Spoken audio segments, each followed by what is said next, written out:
All right, the objectives for this meeting today are to review our top 3 priorities and funding opportunities under the current NRCS Long Range Plan, discuss some additional topics of interest, and also to present website updates and some resources that are offered by the Polk SWCD.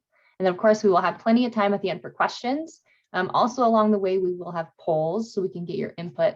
But with this large group, polls will make managing discussions a little easier, but if there's something really pressing, we can talk about it at the end.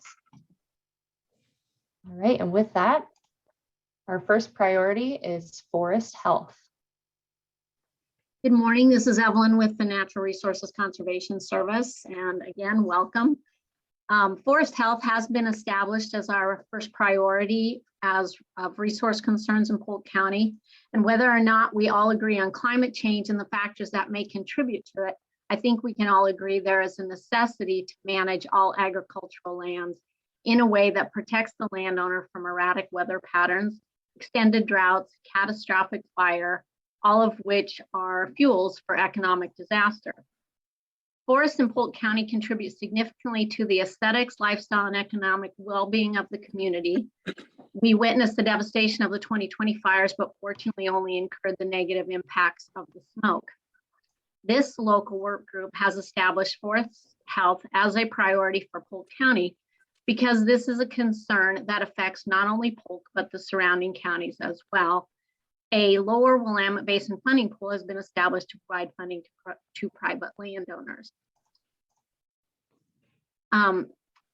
Funding available on the basin-wide level is $450,000. It's available annually to private non-industrial forest landowners in Polk and surrounding counties to address resource concerns and timber stands. These include forest management plan development. There is an opportunity for landowners to work with a forester who is a technical service provider to develop a 10-year management plan on private forest lands. The plan provides a thorough assessment of the forest and recommendations for treatment. Funding is available to provide reimbursement for a portion of the cost of the plan development.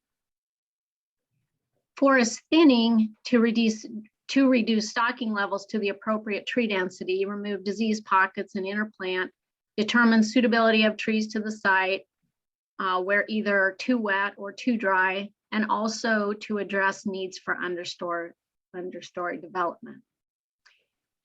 This funding pool will also reduce fire risk by pruning, treating slash from thinning, and removing and reducing invasive brush and weeds. Interplant fire-resistant tree species and understory native shrubs, plants, and grasses. Funding can also maintain healthy tree stands to ward off disease. Crowded trees are more susceptible to disease. Droughty soils may require more space between trees, or different tree species conducive to soil conditions. Post-fire conditions result in increased erosion potential, negative impacts to poor water quality due to sedimentation and loss of habitat for aquatic and terrestrial species. And lastly, managing forests well, utilizing this funding or other funding available helps protect the air quality by reducing fire risk. The next slide shows some before and after photos. You can see on the left how this is a pine stand where the blackberries have grown up into the tree. You can see dry needles. You can see that there's a considerable fuel load there that presents a risk to this stand.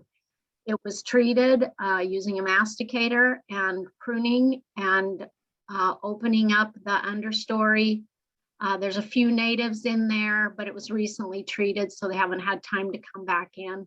The thinning opened up the canopy a little bit, and it has been thriving and responded well to the treatment.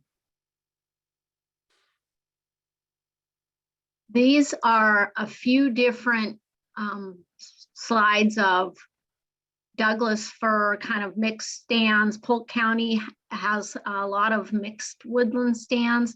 There are some pure Douglas fir stands, pure pine stands, but often we run across stands that have a variety of different species in them.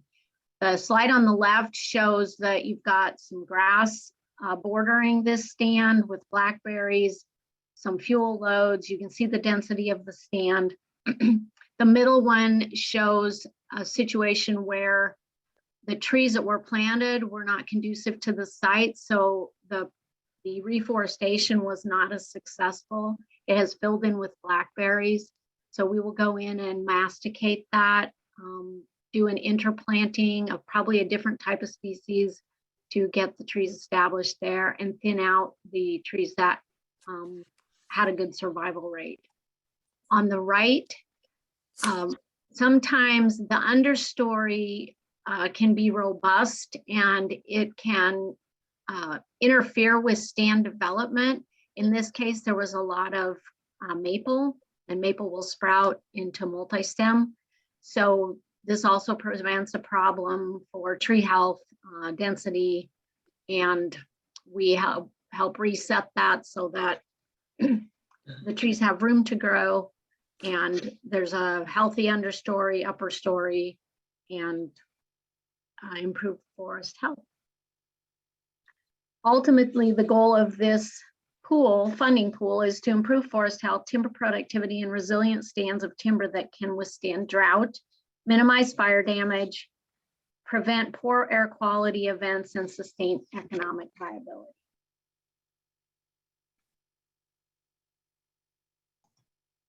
Real quick, we do have a poll for everyone to vote in.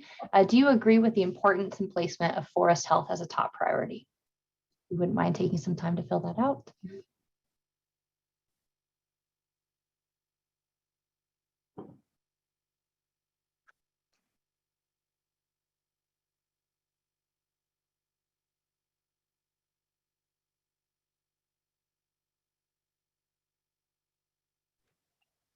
Yeah, this is Jock Dalton. Hey, I think that poll system you're using is excellent. Well, thanks, Jock. I appreciate that. I worked hard on these polls.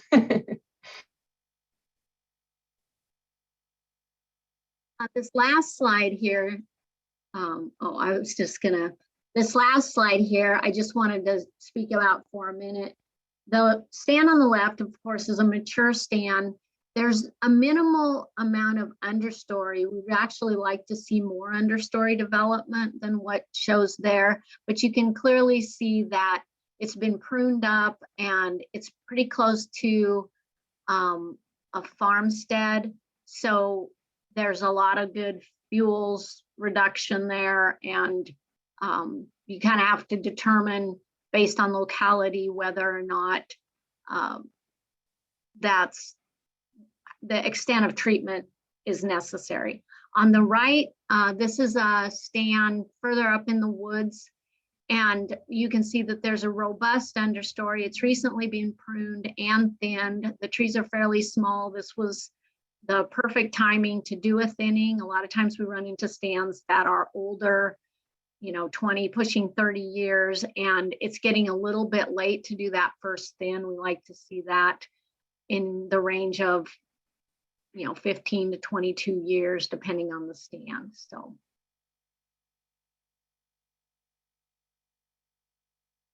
that's all I had, Haley. Are there any questions about that? I guess we're leaving those to the end.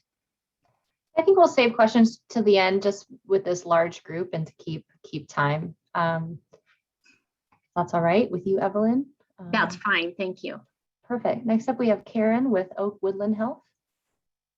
Hi, Karen, Polk Soil and Water District Manager. So the second priority that NRCS and the district have seen from our constituents over the last 5 years and continuing into the next 5 years is Oak Woodland Health. We do have funding that the district was awarded along with our partners, including the Confederated Tribes of Grand Ronde, to fund $250,000 a year for improving oak stands by restoring plant and animal species associated with Woodland Health. So signups are actually right now. We have another open sign up through March. And then the next sign up would be in November of this year. We are putting special emphasis on incorporating tribal traditional ecological knowledge, which is the land management practices that are culturally valued by the Confederated Tribes of Grand Ronde. I know that Morgan Neal is going to be talking a little bit about our website later on, and she'll show you all where you can go on our website to look at the program and ask questions at that time. The district is also engaged with other partners around the Willamette Valley to revive the wildlife habitat conservation and management program through the ODFW tax program working group, which is being led by Jason Fossera and Jim Cathcart. This spring, we have a 35-minute informational hearing with the House Natural Resources Committee Chair Pam Marsh. And as part of the current need for the program, what we're going to try to tie in to this informational session is how oak woodlands are more likely to be resilient to climate change and how these ecosystems adapt well to fire and drought and hotter climates.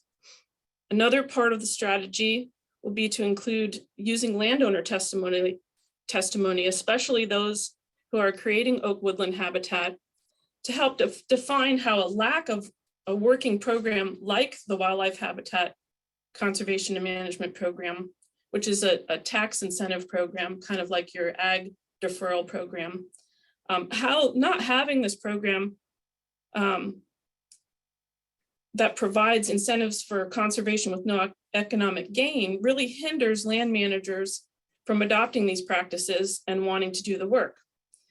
We do also have some commissioner testimony, a commissioner from Yamhill. If anybody else wants to participate, just let me know.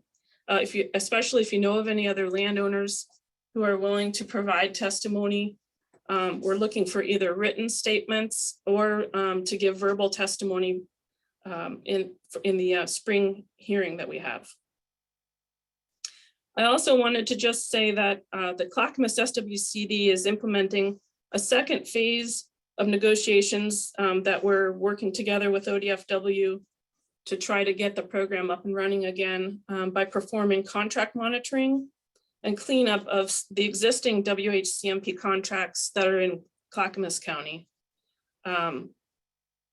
We think that this is going to help set the stage for allowing new contracts to be implemented when the program is ready to accept them. So that's all I really had. Thank you, Karen. We do have one poll for Oak Woodland Health here. Do you agree with the importance and placement of Oak Woodland Health as a top priority?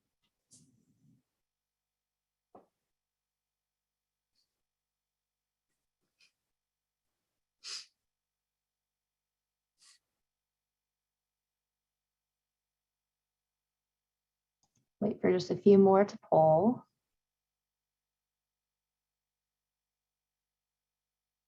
All right, thank you, everyone.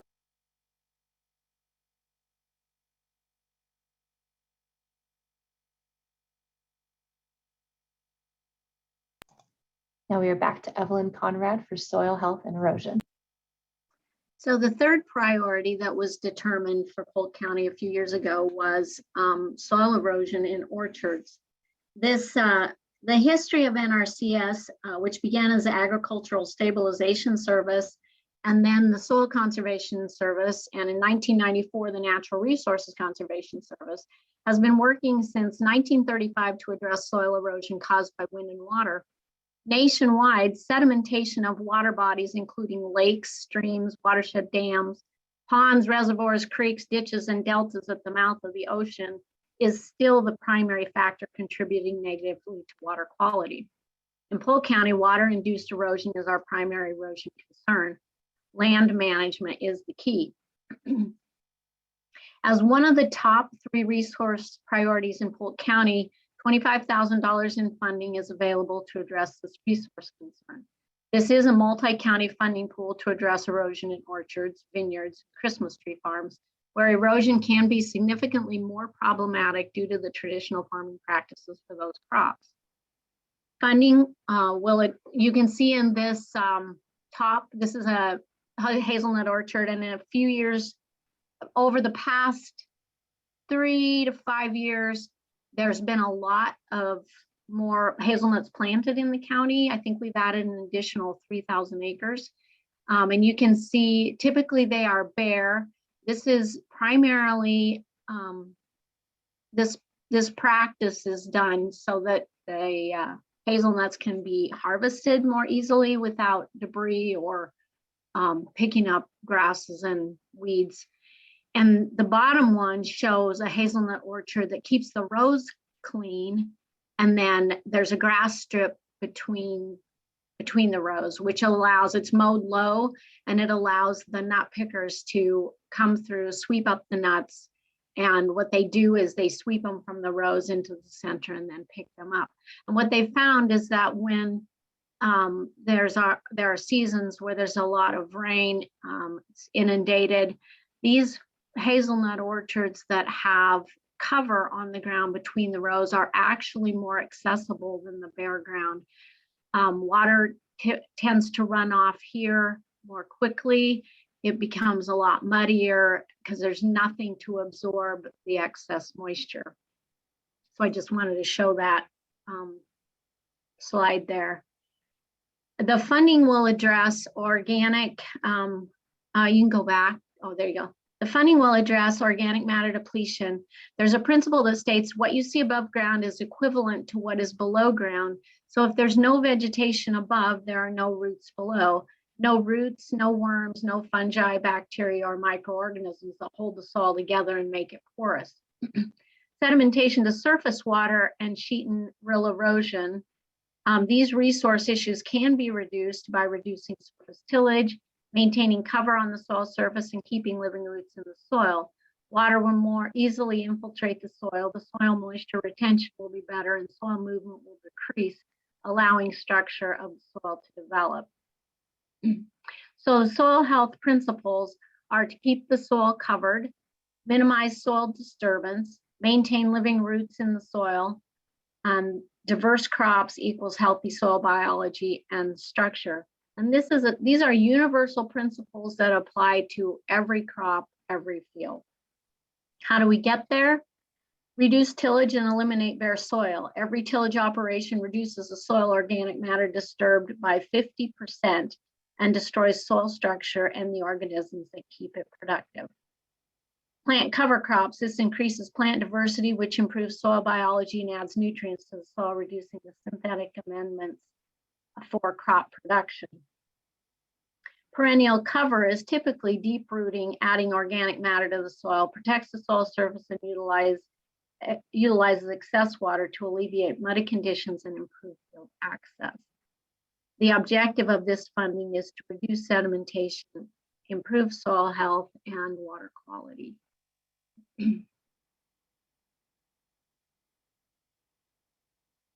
So you can fill out the poll there if you think this is still a priority for Polk County and you'd like to see the funding continue.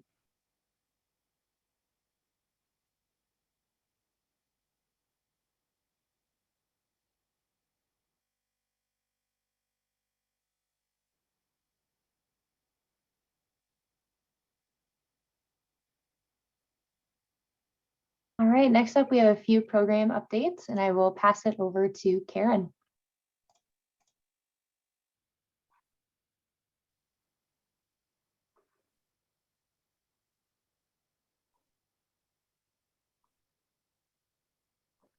Karen, if you're ready, you might be muted. I can't hear you.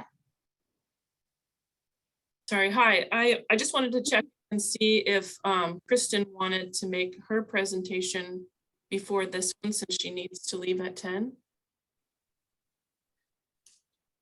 I think we're good. We've got 25 minutes, so unless you think you're going to take longer than 10 minutes, but I appreciate it. No, I think I'll be good in 10 minutes. Okay, thanks, Karen. You're welcome. All right, so just an update, program update. You know, one of the roles of the SWCD is to provide outreach and education around ag water quality. And so I just wanted to give everyone an update about a manual that's just been produced by ODA. It's a manual of best management practices. And what it is talking about House Bill 2437, which is ag drainage channel maintenance. And what it is doing is knowing that farmers need to periodically maintain ag channels.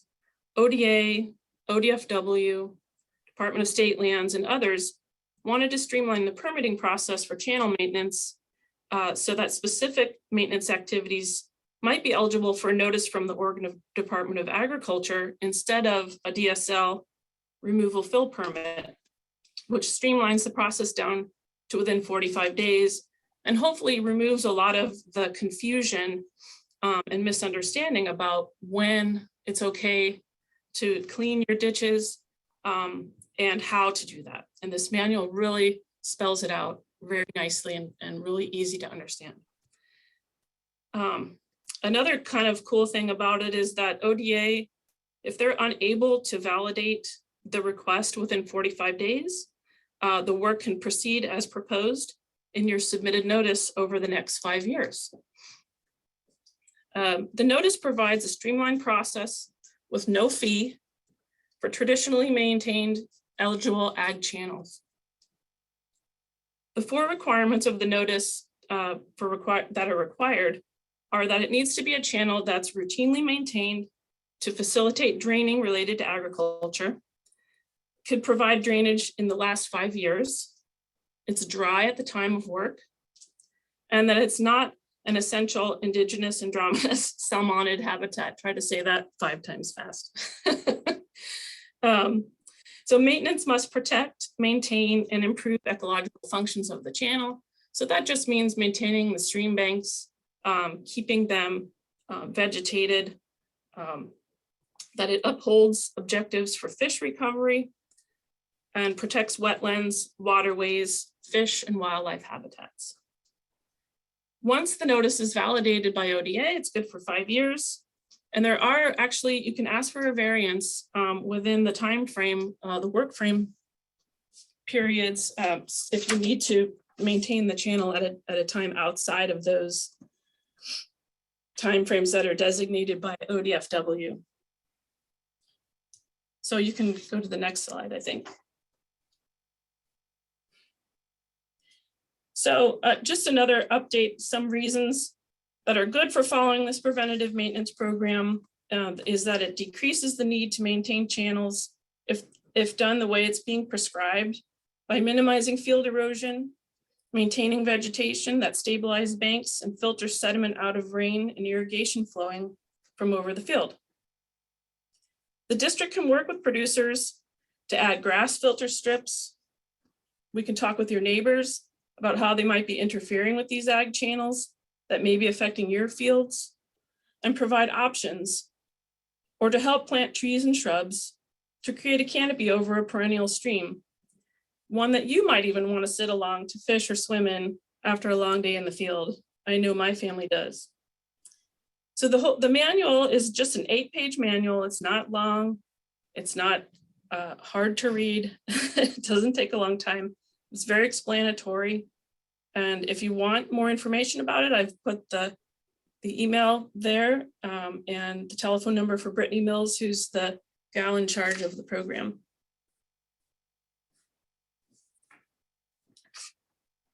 We do have a poll in this category. What are the barriers preventing land managers, farmers from using the ADCM program? And if you'd like to enter in a different selection into the chat, you can.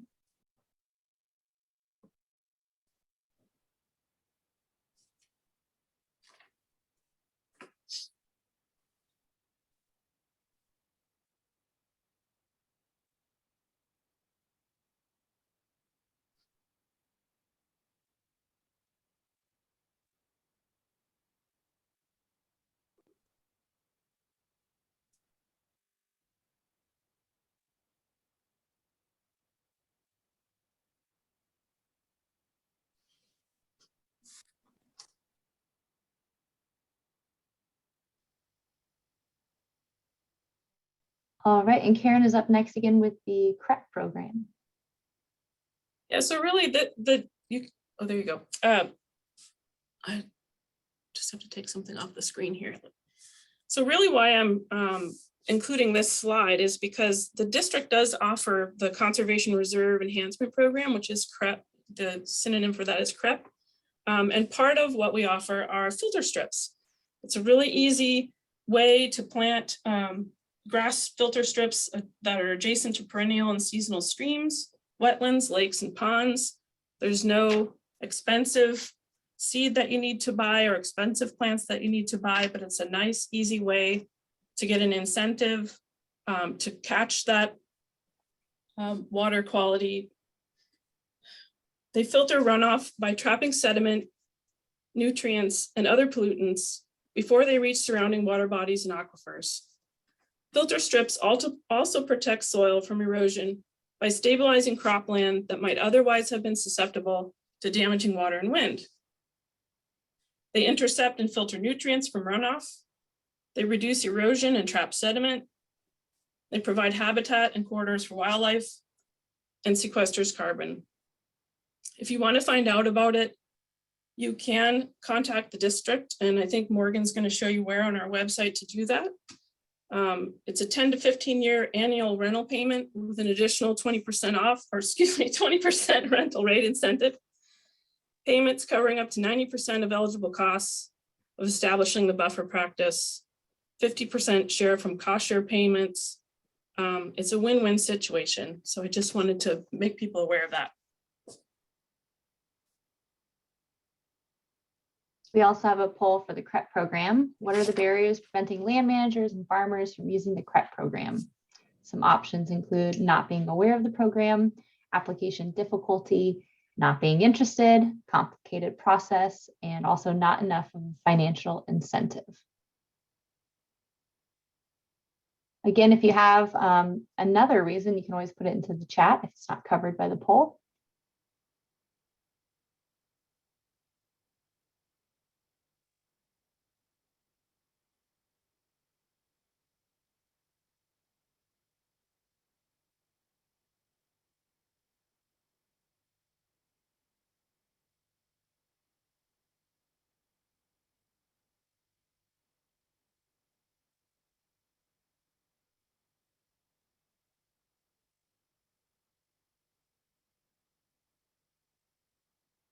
Okay, moving on, we have some additional topics of interest. And to start us off, we will go to the Mid-Willamette Beaver Partnership. And Kristen, give me just a second. I'll make you a co-host. I also made JP a co-host. Great. Actually, JP is going to be the one sharing his screen. Thanks. Okay, perfect.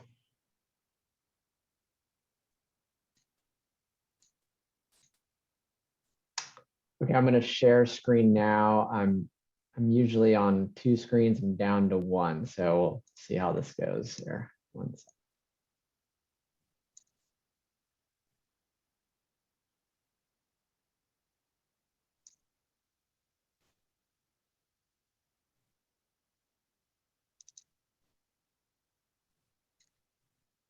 Okay. So do you see that in presentation mode? Yep. Great. So I'm going to kick us off and then pass it over to JP. And if I do need to duck out, he can field any remaining questions.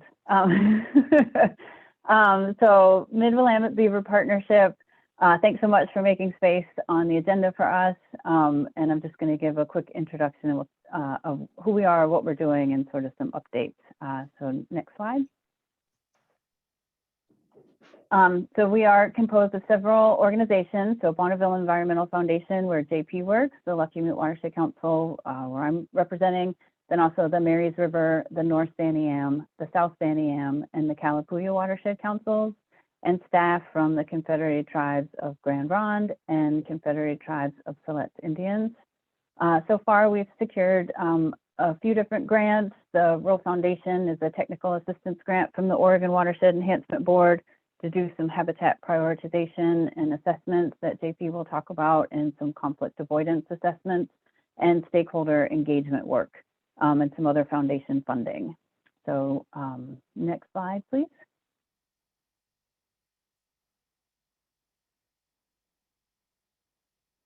And our geography here shows the different service areas of the watershed councils I mentioned. They all intersect with the ceded lands of the Confederated Tribes of Grand Ronde and Siletz Indians. There's also ceded lands of the Confederated Tribes of Warm Springs that overlaps with the North Santiam watershed. And we're in conversations with staff from Warm Springs, but they haven't officially started participating yet. So you see there on the left, the Lucky Mute Watershed Council service area is that top left, sort of where you see the 99W label. We cover part of southern Polk County, so not the full county. The Rickreall watershed is north of us and then into the Yamhill, like Luke mentioned. The Marys River Watershed Council on the bottom left in Benton County. And the North Santiam were sort of our first core members, and we've expanded to include the Caliprea and the South Santiam. So it's about a quarter of the Willamette Basin that is encompassed by this area, about 6,400 perennial stream miles. Next slide. So why did we form this partnership, and what are we trying to do? So the problem we're seeking to address is related to the loss of beaver dam activities as a result of historical loss of beaver populations. So beavers were reduced to near extinction in the 1800s, and along with a variety of other impacts to our streams and watersheds, this lack of beavers and the dams that they build has led to a variety of watershed issues, including channel incision and simplification, hydrologic impacts in terms of groundwater storage, the water table, water landing in the creeks faster than they normally would have, and elevated peak flows as a result, summer impacts to base flows and temperatures, riparian resilience, and then we know that climate change will compound these impacts. The projections show varying degrees of what that could look like, but we expect there will be an impact to what's already happening. Next slide. So watershed councils and other restoration groups, SWCDs, the tribes, NRCS, do a variety of restoration projects to try and address those problems I just mentioned, large wood and streams, riparian plantings, and beavers are another potential partner in addressing those problems, and a natural solution, and for a large part, they work for free. So beavers and their dams can resolve a lot of those problems or contribute to addressing those problems in a variety of ways. So kind of the reverse of a lot of the problems that we just looked at in terms of base flows, groundwater storage, habitat and food resources that create diversity hotspots. And there's research coming out of, especially after the California catastrophic wildfires, of beaver dams and their complexes providing refuge for wildlife during wildlife in those wetted areas and wildfire breaks, and also channel complexity in the stream channel, which again contributes to habitat.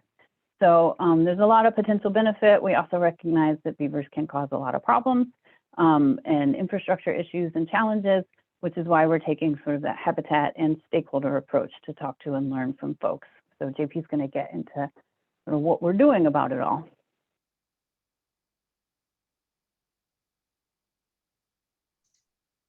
Thanks, Kristen. Let's see if I can move over to the next slide here. There it goes. So yeah, as Kristen described, there's a lot of benefits that beaver provide both to watersheds and communities. And we're looking to partner with beaver in the Mid-Willamette to take advantage of those benefits. But we also fully recognize that beavers can cause a lot of problems for infrastructure. They can cause crop damage, and we want to be fully aware of those and mitigate for those impacts in the process. So we basically have come up with a social ecological framework to begin promoting beaver across the landscape and improve watershed and cultural capacity for beaver dam building. And I'll just discuss some of the components here. It includes data collection and analysis, which is what we're doing now, trying to understand the best areas in these watersheds where we can promote beaver and beaver activity. We are going through an extensive stakeholder engagement process so that we can understand what are the barriers to promoting beaver, what are some of the challenges, and what are some of the opportunity areas from a variety of stakeholders. Using that information, we'll start developing some internal operational tools so that landowners know what to do if they're having some issues with beaver or if they want to encourage beaver on their properties. We'll also be developing outreach and education materials. And then once we've made headway in all those areas, we'll begin doing some on-the-ground restoration and assist landowners with conflicts that they may be having with beaver activity. So just the specific objectives of our current projects, we're in that sort of data collection, stakeholder engagement phase. With the data collection, we're doing this fine scale habitat assessment and working with some consultants and researchers to use a tool called the Beaver Restoration Assessment Tool to basically understand the capacity for every stream in the Mid-Willamette to support beaver dams, and that'll help us sort of orient us to where we want to work to encourage that dam building activity. In addition, we've started on the stakeholder engagement process. We're going to be engaging with a variety of stakeholders like timber, agriculture, and pretty much every landowner that has riparian property in these watersheds. We'll then combine the results of both of those processes and start identifying priority areas and develop beaver restoration management plans for each of the watersheds. We'll then want to start collaborating with folks like you, other agencies and landowners to then move into implementation. So just a few examples here of what implementation looks like. It could be veg management, so planting riparian buffers and encourage beavers with preferred species like willow, for instance. We can install in-stream structures that provide two benefits. One, they will slow down the flow, stream flow, similar to log structures, and that will actually encourage beaver to build dams in these slow velocity areas that are less likely to get blown out in the winter. And then those in-stream structures can also be a platform where beavers can begin building dams. Ideally, if possible, areas that might flood, we would move infrastructure out of the floodplain. But sometimes that's not always possible. And so then we want to implement these coexistence strategies. Really, the best type of beaver-based restoration is to keep beaver where they are. And there are certain mitigation practices you can do to sort of mitigate the impact to infrastructure or crops and that sort of thing. And that includes doing tree protection. You can create vegetative barriers with native plants with unpalatable species that sort of control the movement and migration patterns of beaver to some extent. You can install what are called beaver deceivers around culverts. So culverts don't get plugged. They're essentially like cages around culverts. And then you can also install pond levelers. That's essentially like a large pipe that's put in a beaver pond that controls the level of flooding of that particular beaver pond.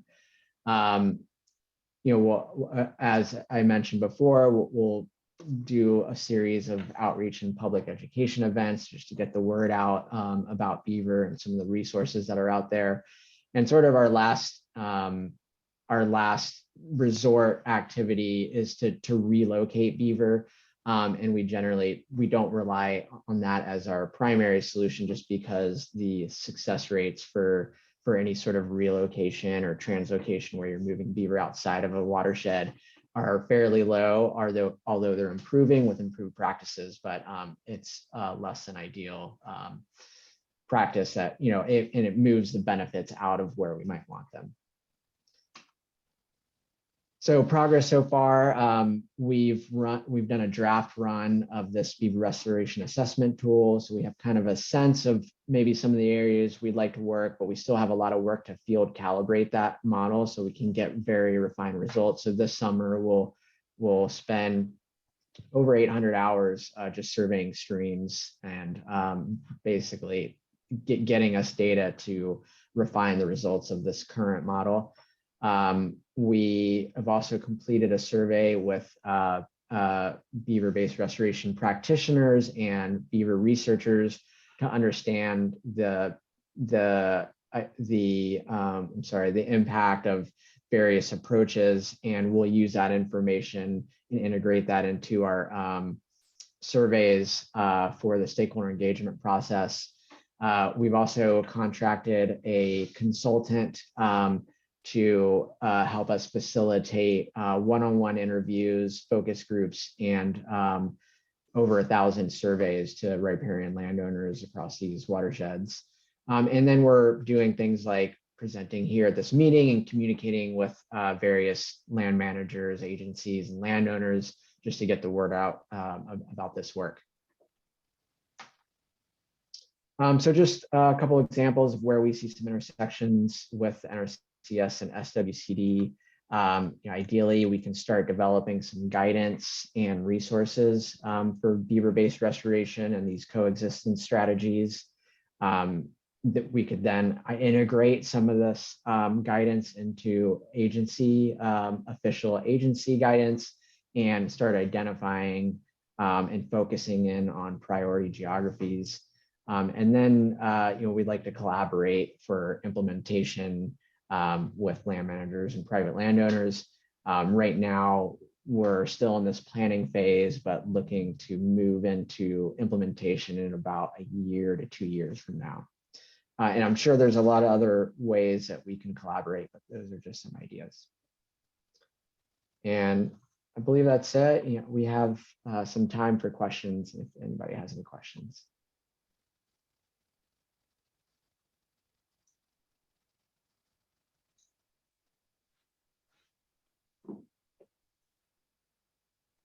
Just to note, Steve Taylor had a question in the chat. This is Kristen about land ownership, federal, state versus private. And I just responded back in the chat. We have that. It's I don't have it off the top of my head, but as you could probably guess, on the Cascade side with the National Forest, there's more significant area of federal ownership versus the Coast Range side and the Lucky Mute and Marys. We have some BLM land. The Marys have some Forest Service land. But I'd be happy to send that to you, Steve, after. I can send it to Haley if others are interested in it too. Well, thanks. It seems like the government land would be the lower hanging fruit in terms of partnerships. Yeah.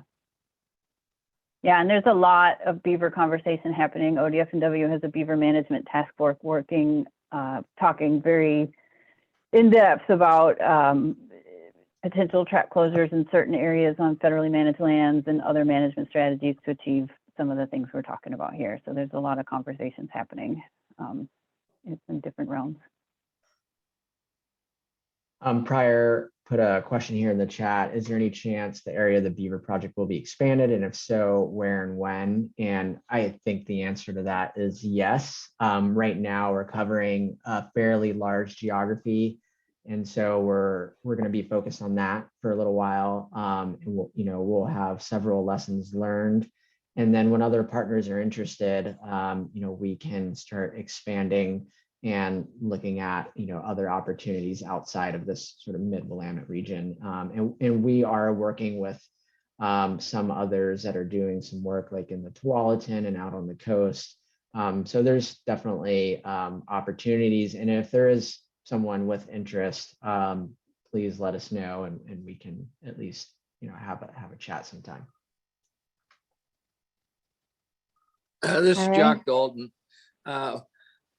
From my experience, be prepared. There's going to be ongoing maintenance on a lot of the stuff that you're proposing, and you're going to have to address that because there are a lot of people who won't sign up if they expect that they're getting into something that they're going to have to spend a lot of effort and money on keeping going. Okay, love you. Hey, Jock. Yeah, I totally agree. What we're working towards right now is developing some pots of funding that can not only fund certain mitigation practices, but also fund kind of ongoing maintenance. But in general, what we found is that, the current strategy to trap and remove isn't, also requires maintenance, because often trapping and removing one or two beavers doesn't solve the problem. There are beaver that will move in and into that habitat or into that area once you've trapped and removed. So, we're optimistic that at least when we're kind of get into that implementation stage, that we can start developing some of those resources and technical expertise to do those maintenance activities. Thank you, JP and Kristen. We have to move on, but if anyone has any more questions, we can ask it during the question period or follow up after. Appreciate I'm that. gonna take off. update. Thanks, everybody. Thanks. Thank you, Kristen. Yep. Okay, can everyone see my slides again? Perfect. All right, moving right along here, we will go back to Karen. All right, thank you.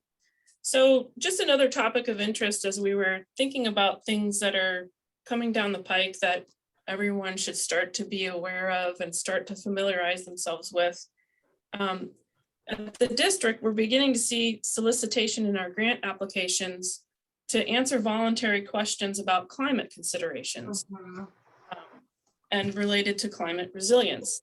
They're not questions yet that are required by the grant, but they're starting to ask us to voluntarily answer these types of questions about how our projects will meet climate resilience efforts coming quickly down the pike.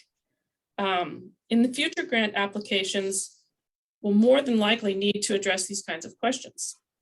I'm not quite sure when, could be in a year, could be 2 years. I know that we have land managers and partners here in the meeting that regularly utilize our programming and funding or help us write applications together for opportunities. So I wanted to familiarize people with some of the types of questions that are being asked so we can all create successful projects. Many agencies are discussing plans and are being required to adopt new management goals that meet these requirements, like sequestering mercury in soils. OACD, which is the statewide agency for the Oregon Association of Conservation Districts, which is kind of the legislative informative group for SWCDs and others, is creating a climate resiliency hub on the internet that will begin to educate SWCDs and our partners on how to begin thinking about this. So I just wanted to go to the next slide.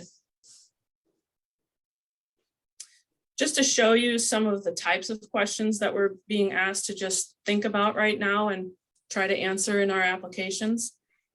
So climate considerations, briefly describe your understanding of how the characteristics and functions of the watershed where the proposed project will occur are anticipated to change due to climate impacts in the future. Describe how species, habitat, or water quality variables at the project site location are expected to be affected. Have you accounted for these climate impact considerations in your project planning, design, or implementation?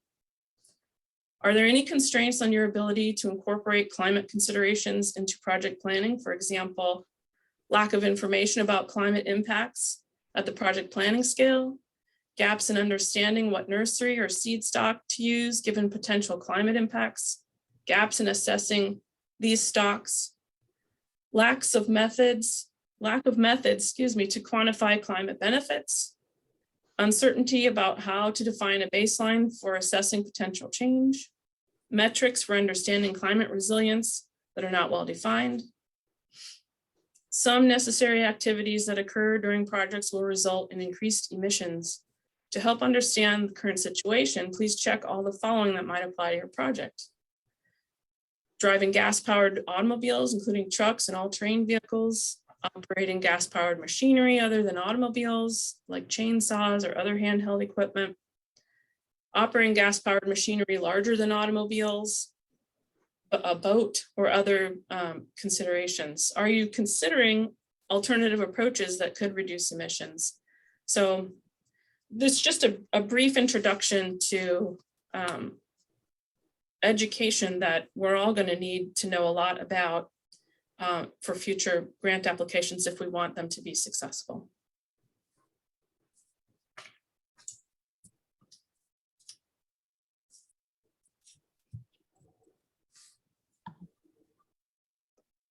All right, and that segues right into new technology in agriculture, on the cusp of technology advancements and climate considerations. So in 2021, NRCS has a program called Conservation Innovation Grants. They've actually had this program for several farm bills. And the purpose of the program is to enable NRCS to work with public and private entities and individuals to accelerate technology transfer and adoption of promising technologies to address pressing natural resource concerns. So in 2021, Polk County had a landowner that was awarded a CIG grant to test the viability of an autonomous electric tractor as a substitute for existing diesel-powered machinery for his blueberry and hazelnut operation. Viability is going to be defined in terms of fuel cost savings, improved labor productivity resulting from autonomous operation of a non-manned tractor. So it drives itself. Why new technology?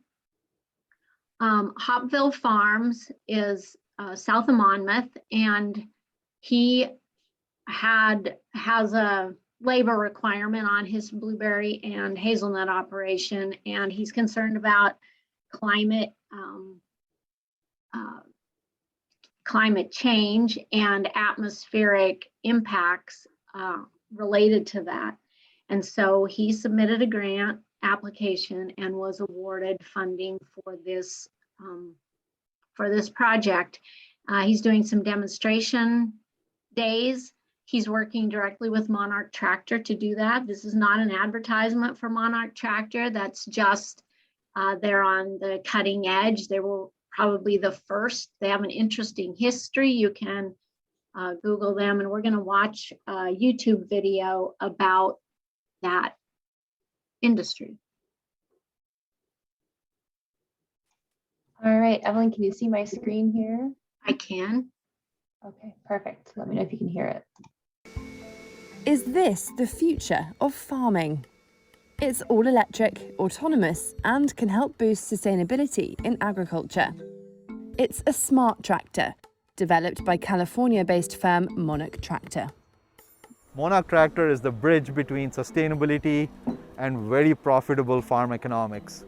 And farmers should not be in a position where they have to choose between one of those two. We believe that it is possible to have both, and our tractor allows farmers to have the best of both worlds. The Monarch Tractor is cleaner than existing machines.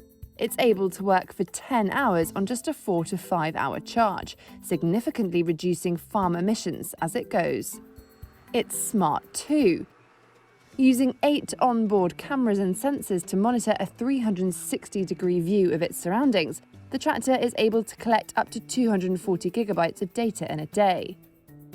That data is stored in the tractor's cloud system, and artificial intelligence does the rest, according to CEO and co-founder Praveen Penmetsa. Our AI platform takes all this data and then not only provides insights to the farmer, but also controls the tractor platform and the operation that the tractor is doing. So for example, if the tractor is going down a row, we can remove the driver from this spraying operation. And while we are spraying, our AI can detect what the plant is doing, what the condition of the plant is, but also what the weather conditions are. And based on that, make real-time adjustments on the spraying side to decrease the number of chemicals used and also to maximize the yield for the farmer. Monarch Tractor has a starting price of $50,000. The company says it's currently targeting vineyards, fruit and nut orchards, and even dairy and solar farms, but not larger agriculture products like corn, soy and cotton. But does the technology threaten farmers' jobs? The developers say their autonomous AI machines allow existing farm workers to focus on other jobs, such as improving the quality of produce rather than operating machinery.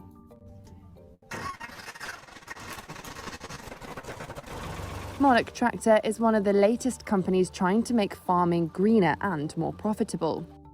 Japanese company Kubota and US heavyweight equipment firm John Deere recently announced autonomous and sustainable tractors, but both are still just concepts. Even though it is a tractor and does everything a tractor does, we see this as a hub for the future of farming globally.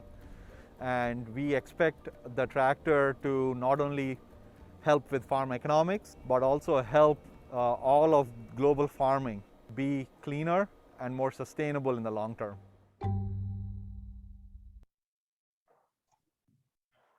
I'm Tammy.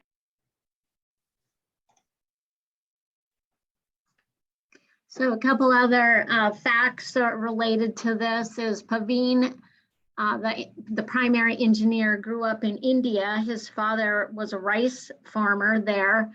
He had no intention of continuing on in agriculture. He lives in California, and I can't remember exactly how this opportunity came up, but he's now found himself back in the middle of agriculture and farming. And the unique thing about the Monarch is the learning curve is not as steep as it would be with some other technology, because they have developed the tractor so that it can use all the equipment that a farmer currently has.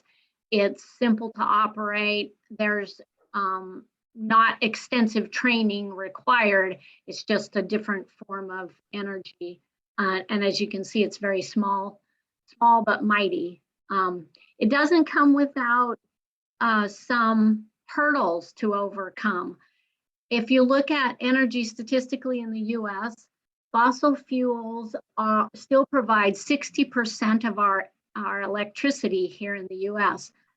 40% of that comes from natural gas and about 20% from coal. Nuclear provides 19% of our energy, and renewables another 19%. And the primary one for renewables is wind at 8%. Hydropower is 7%. Solar is like 2%, and it goes down from there. So you can see that energy is a concern. It takes a big battery to develop an electric tractor. Some of the other things that they didn't show is because they are electric, you can be out in the field with your tractor. They are an electric source, so you could run an electric welder or plug in a light, or so it's got some unique features. There are a lot of developments in technology in agriculture. And as our world continues to change and technology advances, the human factor will play different roles in the agriculture community. Hard manual labor has continued to become more automated, more difficult to acquire. My dad farmed with horses in the 20s and 30s, and now that land is farmed with GPS guided tractors, harvest equipment that continuously calculates yields. Fertilizer application is automated to soil type and yields, and the list goes on. So I'm going to share a second video with you about some new technological advances and open your eyes to some of the possibilities, like robotic armed equipment that picks strawberries one by one, tomatoes one by one. It's quite fascinating, and will open your eyes to some new possibilities.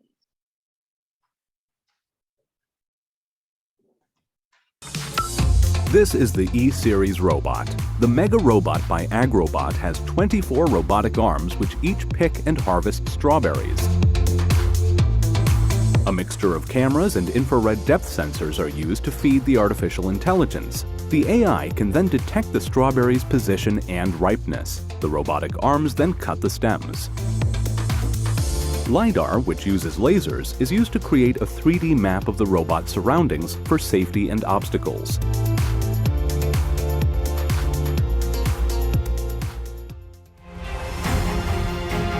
This is a weeding robot that uses short bursts of man-made electrical lightning strikes.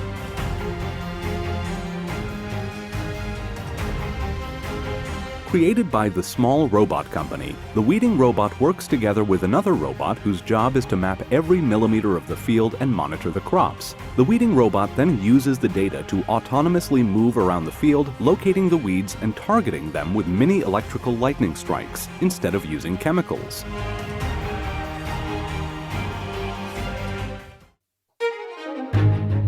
Nissan has developed an aquatic robot called Duck. The robot works to reduce pest plant growth in rice paddy fields. Farmers in Asia see ducks as natural allies, since their feet stir up the pond floor, preventing weeds from taking root and growing. Nissan developed their duck robot to mimic this paddling action with a pair of rubber paddles.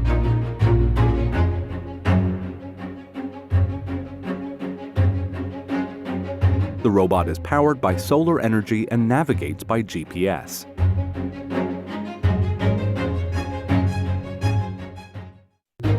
The FarmBot is a CNC machine for plant beds. It will automatically grow plants for you.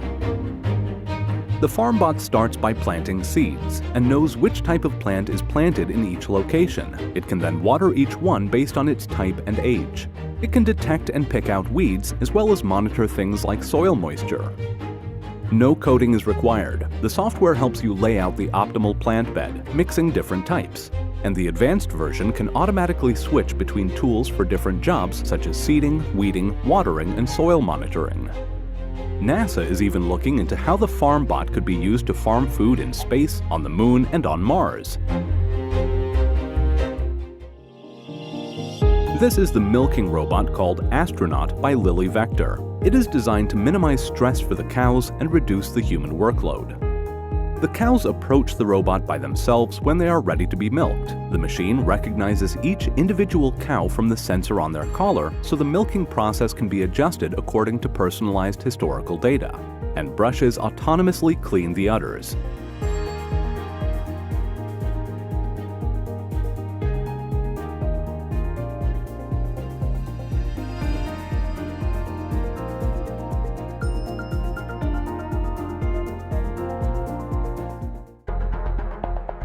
Iron Ox has created entire year-round hydroponic farms that are run by robots. These indoor farms can produce about 30 acres worth of food on just a single acre of land. The farm is run by two robots. One moves trays of plants around, and the second has a robotic arm for manipulation tasks such as seeding and transplanting. The robots also use machine learning and AI to detect pests and diseases, removing plants before they infect others.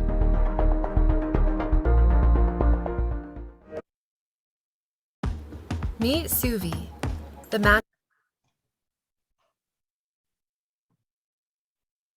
Anyway, that opens your eyes to a few things out there. I'm always amazed at mechanical engineering that goes with automation and what the possibilities are. So just wanted to introduce you to that and think about possibilities here locally that could be integrated into the agricultural community. Okay, with that, we do have another poll for you that includes two questions. One, are you interested in automatic or electric tractor technology? And two, are you interested in technology developed to reduce chemical use for weed control? Some questions there.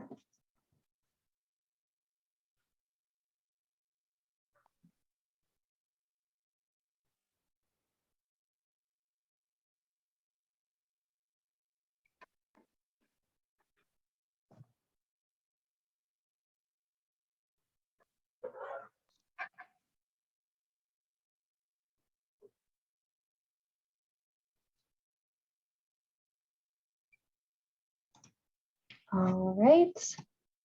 Perfect. Thank you, Evelyn. Okay. At this time, we'd like to check in and ask the question. Do you think that the NRCS and Polk SWCD are reaching a large enough and diverse audience with its programs? And with that, I have another poll. This can also be brought up in question during the question period if you have more to say. We'd also like to know where do people go, if it's you or people you work with, farmers, landowners, land managers, who do you go for information? And then also, if you want to enter into the chat, if you have ideas for how we can improve our accessibility.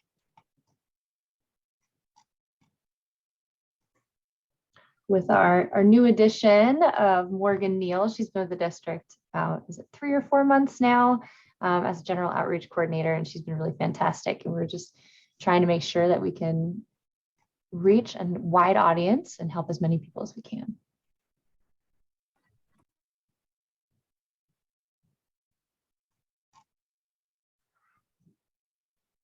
And we will be sharing the poll results and just general percentages. Your votes are anonymous in a follow-up email if you are also interested in having this information.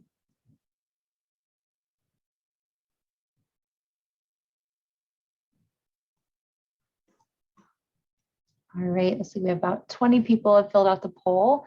And yeah, I would agree, somewhat, but needs improvement.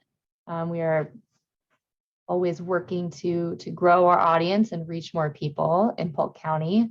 So we appreciate that. We'll be looking for ways to do that. In terms of who do people go to for information, it's like OSU Extension, Polk SWCD, NRCS, some for the watershed councils, Confederated Tribes of Grand Ronde, some for local news, farmer networks, private companies, and the Capitol Press. Thank you for helping us get some information there. We really appreciate it. Again, if you do have additional suggestions, those can be entered into the chat. All right. Next up, we have website and resources, and I'm going to hand it over to Morgan. Thank you, Haley. Just going to share my screen. Are you able to see our website there?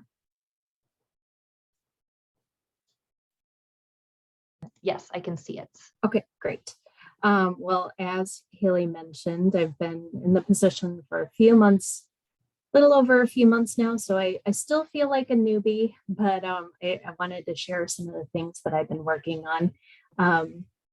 And one of the things that I was tasked with was managing our website. So I wanted to show you some of the updates that we have on here, but also to show you if you're looking to connect with Haley, Mark, Jackson, Karen, you can find information there about the specific things that they work on, programs they're associated with, and has their email and phone numbers there. Karen mentioned our CREP program, or the Conservation Reserve Enhancement Program. So you can find information about eligibility and details on that. Also our RCPP, which is the Regional Conservation Partnership Program. You'll find information about the grant, general information about oak management, TEK, traditional ecological knowledge. We did a video project. We did a video project with Confederated Tribes of Grand Ronde for that. So that is available on our YouTube page. And we also have information about using native seeds, depending on the type of habitat that you have. And also our native plants, which I will come back to. If you'd like to get involved with the district and what we're doing, we have our community and district events, information to become a volunteer. We also have our board meetings posted, how to join the board if you're interested, and staying informed.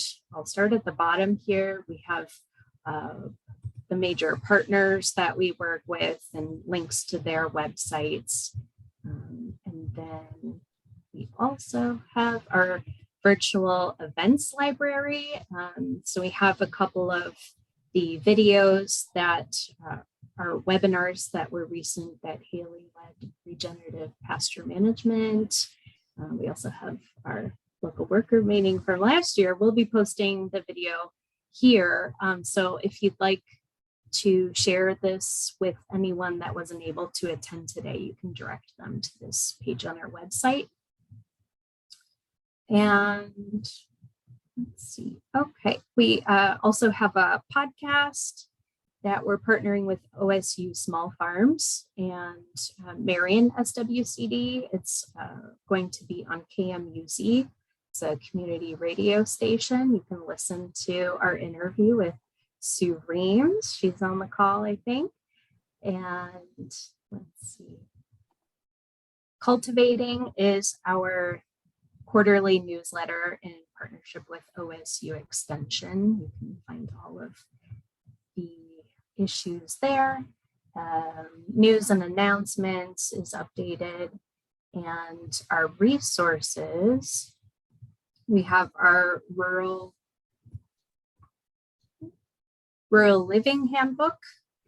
It's a lot of great information in there, and also those TEK videos that we mentioned. Lindsay's on the call, I believe, so you can hear from Lindsay about some of those practices. And then the big update I worked on was native plant materials.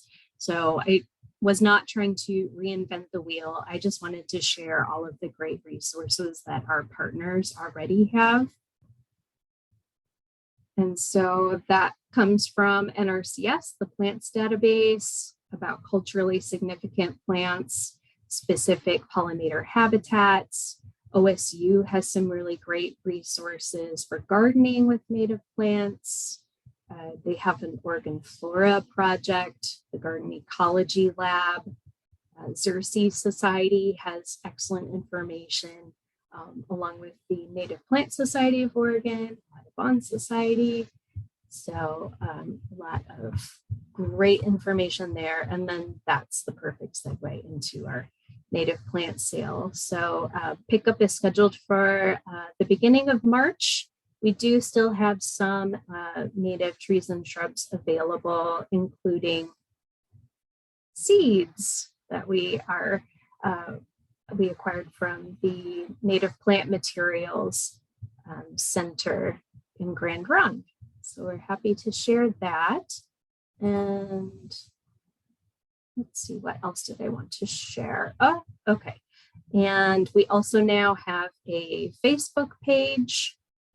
So that's a really great way to share what we've been working on, along with our partners and our plant sale, links to events that we have, partners events.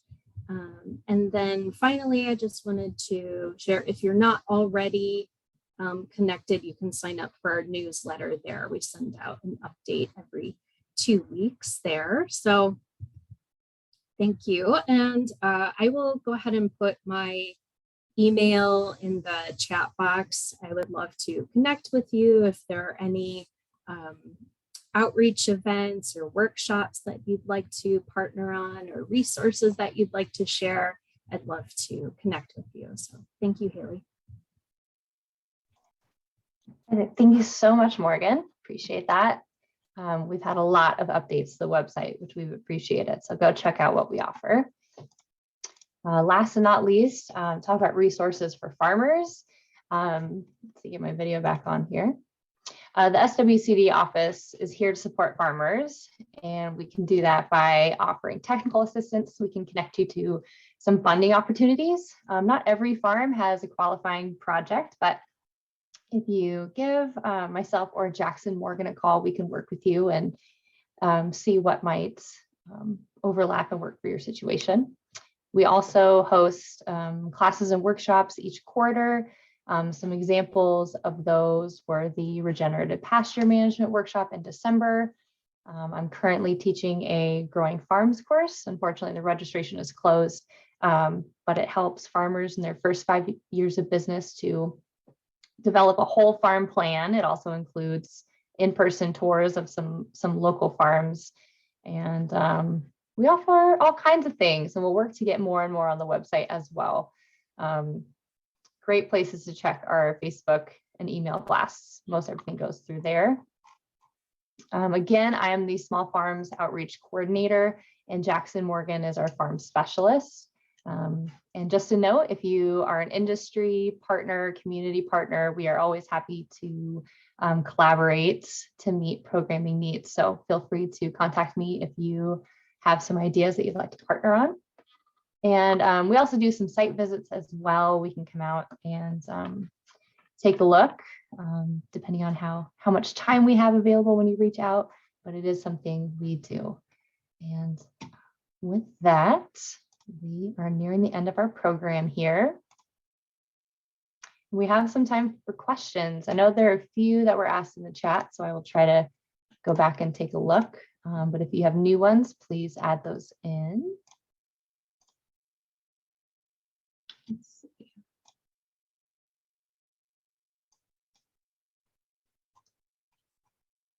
All right. Ashley asked earlier if we would be sharing the poll results, and we will. And looks like Ashley had a question about the 25,000 per year, if that was a total amount for all 3 counties, or if it was just specific to Polk. I believe that might have been Karen's slide. Actually, that's for the erosion and orchards. Oh, I don't know, maybe not. You're probably right. Yeah, I think that's right. Okay, yeah, it is a multi-county funding pool, and it typically funds cover crops and conservation cover. Those are probably the primary practices to prevent erosion. But frequently with NRCS programs, if we run out of funding in a funding pool, there's often additional funding available. Thank you, Evelyn. Another one on that note, Wim mentions ODA notes concern of nutrient application timing and form of nutrients applied in bare ground orchards. Not sure if you'd like to address that. Again, you know, it's a multifaceted issue. We're trying to improve some soil health. We're working with a vineyard right now on putting in cover crops for 2 to 3 years to kind of control the weed factor. And then we'll put in a permanent conservation cover, which should help mitigate some of those issues. But we do recognize it's a problem. All right, thank you, Evelyn. Just a note, Ashley Rude with ORCAN put her contact information in the chat if you have questions or would like to follow up with their organization. Susan Anderson mentions that she learned a lot with these webinar Zoom programs, and I agree. I really do think it helps with accessibility for several programs. It is nice to have some things in person. I'm sure we all miss that, but I'm sure we'll keep some of these online stuff available even after COVID. Steve Taylor mentions, I have some ideas for linking Western Oregon University students to service learning projects in partnership with local agencies, including Polk SWCD. Yes, we're going to be a great contact to reach out for that, Steve. I think that's what I have in the chat. So if you have more questions, please enter them into the chat and I can read them out loud, or you could unmute your mic and ask it out loud if you prefer.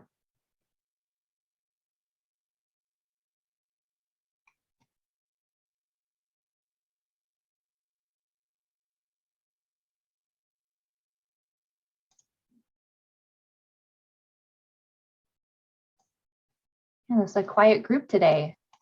Sure, we don't have any questions for any one of us.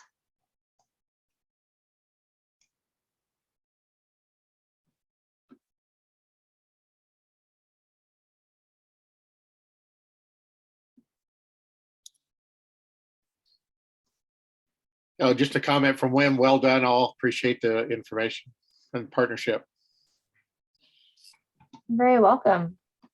Thank you for attending, and that goes out to everyone. It wouldn't be possible to have such a successful meeting without our partners and local farmers and industry leaders. So thank you all for attending.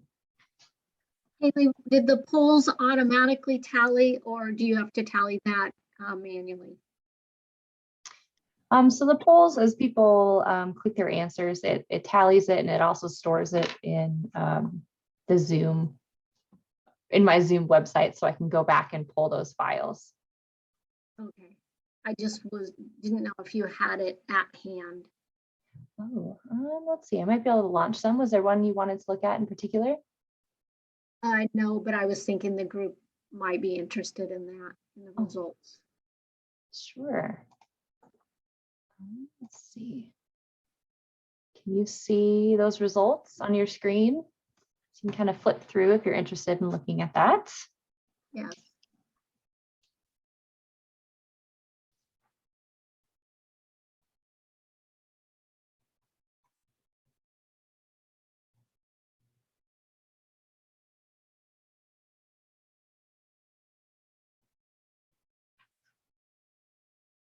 Was there a different question you'd like me to bring up, Evelyn?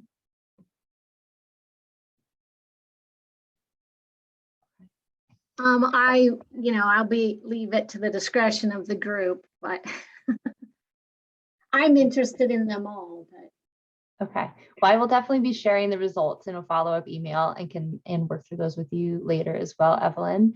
Oh, Luke Westfall has a question. Curious if anyone has suggestions for how to reach a broader and more diverse audience. Anyone wants to take a stab at that one? That's something I'm trying to stay updated on. I know there are several trainings in the area. I also have a split position with OSU Extension, and through their networks, I've seen some things on how to provide outreach to specific audiences, and the trainings have been beneficial.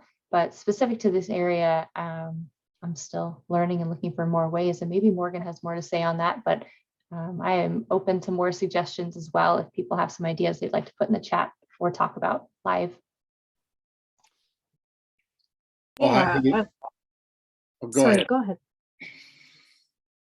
I was just going to say that on our social media on Facebook, we're members, or we've joined a lot of local Facebook groups. So in Dallas and West Salem, Independence, Monmouth, and then the West Valley, PD.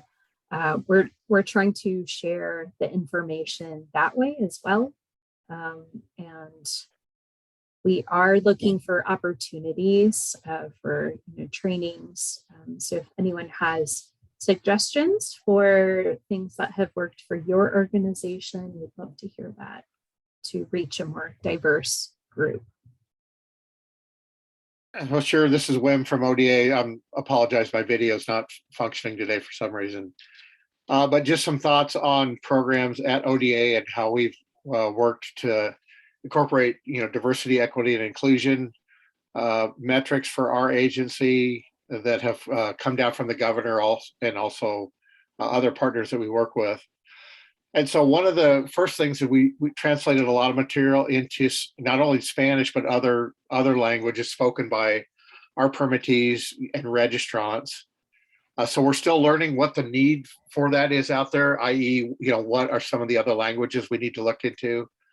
We maintain a list of native speakers of about 22 languages, I think, now within the department. And we also contract with a service that will provide live three-way conversation calling activities, so that if we have a fertilizer registrant that calls in that wants to speak to us in Romanian, we can basically call our service, set up another time to call the registrant back, and then have a live conversation essentially in two languages that has actually worked pretty well in our food safety program and our fertilizer program and others. So those are some just suggestions of stuff that we've looked at to be able to make sure that we're reaching out to our clients, in the language that they would normally speak, and also provide programming and information to them in those ways. The last thing I'd say is we work with groups like the Hermiston Hispanic Advisory Council, and they ask us to come present to them both in English and Spanish. And so we've done that in our confined animal feeding operation program. One really interesting comment I'd make on that is that when I would present the English side of that presentation to that group, the council would respond to me in English and it would ask questions in English, but the audience who was were largely Hispanic speakers, native Hispanic speakers, didn't have very many questions. When our Spanish speaker presented the same presentation, we got tons of questions from the audience in Spanish to that presenter. And so it was very interesting, the dynamic and how the different groups responded. But it's been very valuable to us to look to, to learn those pathways and systems to use to reach out to different clients that we have. And I would say that the response has been pretty positive all the way around. So just wanted to share those things. Andrea Cantu-Shomas is our PIO, and you can reach out to Andrea to get information on some of those connections that we've made and some of the work that we've done there. But it's been really, I was a little bit, kind of fearful about the activity when we first started. But just to say, in our current status, it's been really valuable for us to do that work, and we've gotten a lot of positive feedback. So it's in our mission to do it, and we've done a better job with it, I would say, and we're continuing to learn more tools and tricks and do that work. And so I really appreciate that feedback that we've got. And if anybody else has thoughts about how ODA programs can do a better job with that, please reach out to me or other folks at ODA. We'd love to hear from you. Thank you so much, Wim. That's some great information. Sure. I appreciate that, you sharing that. Adriana has mentioned in the chat that some suggestions are participating in state fairs, other local events, radio, TV. We're doing good work and it needs to be shared. We agree. Some great things to look into. And Sue mentioned that it looks like 10 to 15 years ago, NRCS made an effort to reach out to minorities in our area and had some difficulties, but I think definitely with some improvements in communications could be revisited. So thank you for sharing that, Sue. All right, and with that, we are just about out of time. So again, I appreciate you all for taking the time out of your day to collaborate with us and listen to our presentations, and we truly appreciate it. If you have any questions, please reach out and keep an eye out for a follow-up meeting from me. Thank you so much and take care.